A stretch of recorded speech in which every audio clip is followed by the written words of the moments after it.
Welcome.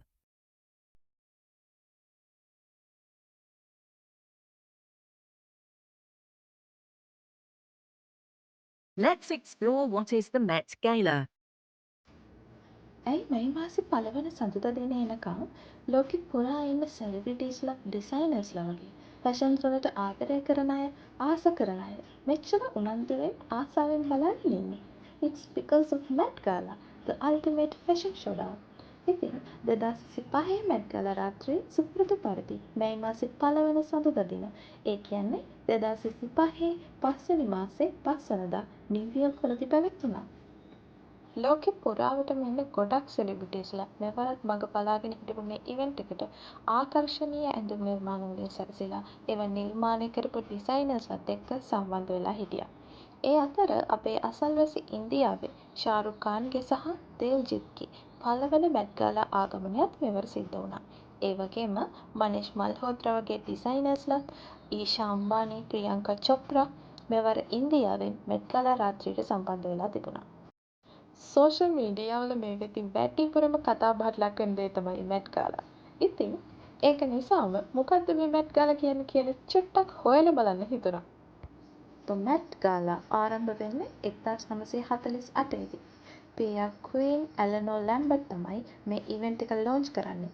Metropolitan museum එකේ අලුතින් ආරම්භ කරන කස්ටියම් ඉන්ස්ටිටියුට් එකට මූල්‍යමය ප්‍රතිපාදන සෙවීම සඳහා. එහෙම තමයි මෙට්‍රොපොලිටන් මියුසියම් ගාලා මැට් ගාලා නිර්මාණය වෙන්නේ.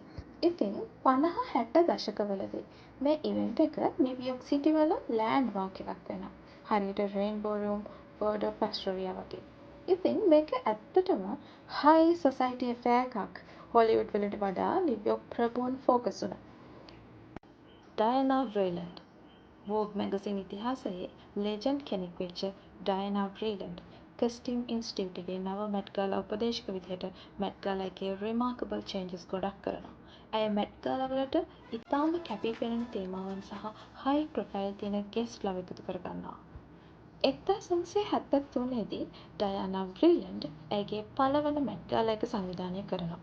මෙට්‍රොපොලිටන් මියුසියම් ඔෆ් ආර්ට්ස් වල ක්‍රිස්ටෝබල් බැලන්සියාගාගේ නිර්මාණත් එක්ක The World of Balenciaga.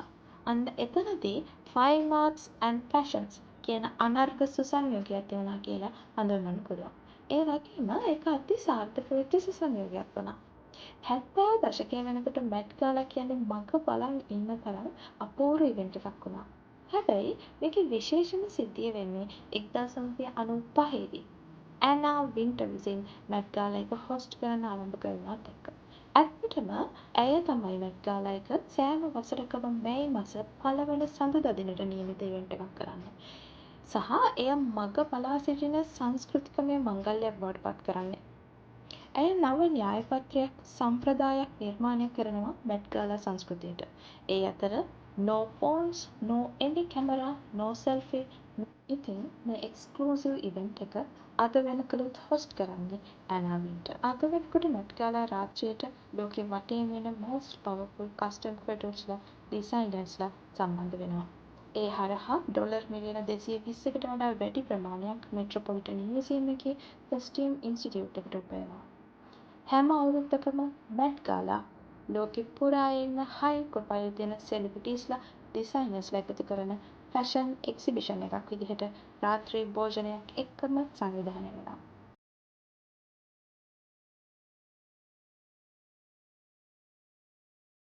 මේ අවුරුද්ද මැට් ගාලා එකේ තියෙන එක තමයි බ්ලැක් ඩැන්ඩි. එහෙම නැත්නම් සුපර් ෆයින් ටේලරින් බ්ලැක් ස්ටයිල් කියන තීම් එක.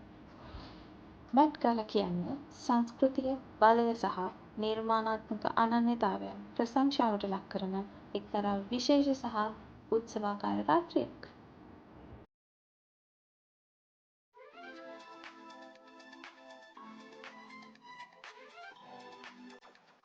Thanks for watching.